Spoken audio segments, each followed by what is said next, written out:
thank you all so much for coming here for a very solemn and special occasion. It's sort of a really unusually sad occasion for me. What I do for a living is try to save people's lives. I am a researcher in making armor for the military. I work over at Auburn University as a professor there, and I was at the Army Research Lab at Aberdeen Proving Ground earlier this week.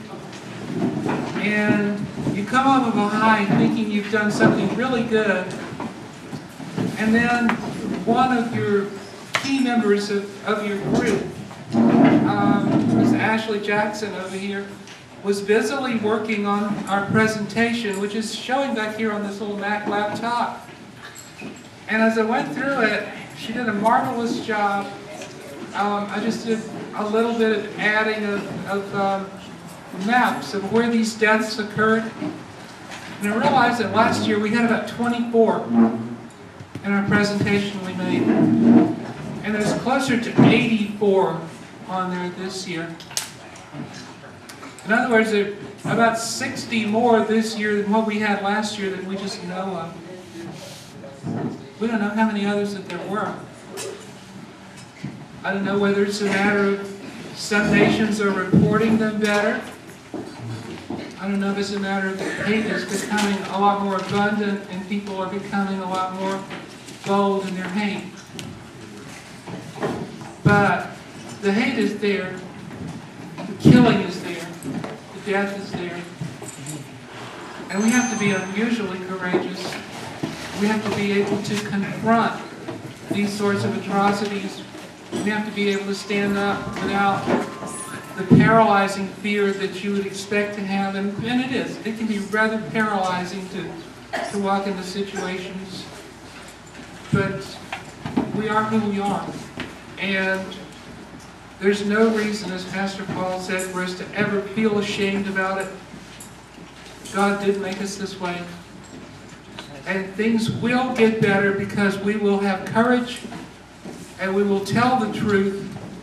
We will live the truth. There's no better way for us to lead into that than, if she's ready, to introduce to you Cheryl Courtney-Evans, who is the president of Transgender Individuals Living Their Truth. So Cheryl, as a co-sponsor, would you come up and succeed me here?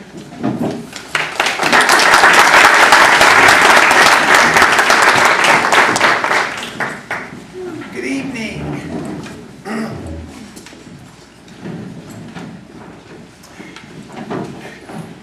It's good to see so many people in the house tonight. Every year we come and we shed tears for all of our friends and acquaintances that are no longer with us, just because they were transgender. Then the rest of the year, we live in hope that we will not be memorialized the next TDOR. My message this year is this: the time for tears is over.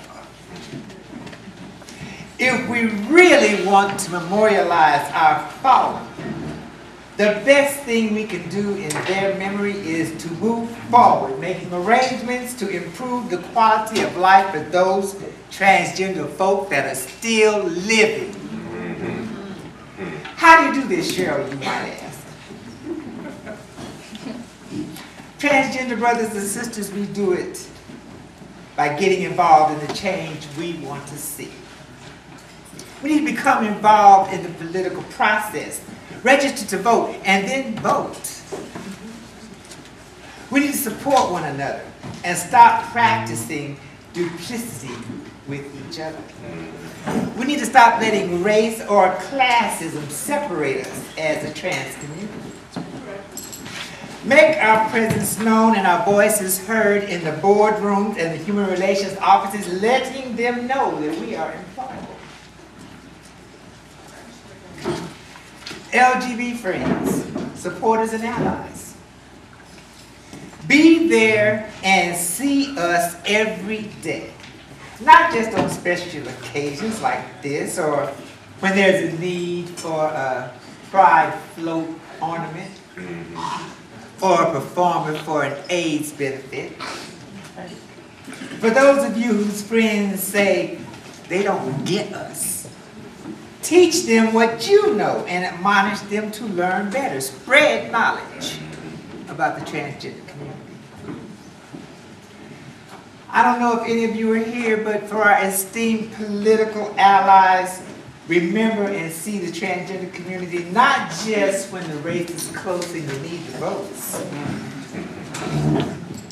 but every day use your position to make the police and courts accountable for the way they treat us.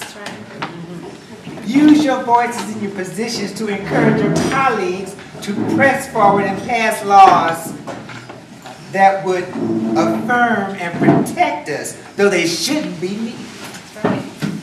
These are only a few of the things we can do, but these things will be a good start in giving real meaning to TDOR and memorializing our fall. I hope we take these thoughts under advisement, and I hope that each and every one of you within the sound of my voice will consider it sincerely, carry it with you when you leave, and don't forget it tomorrow.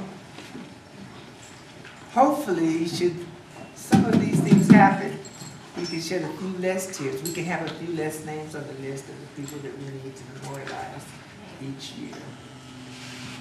I thank you for your attention.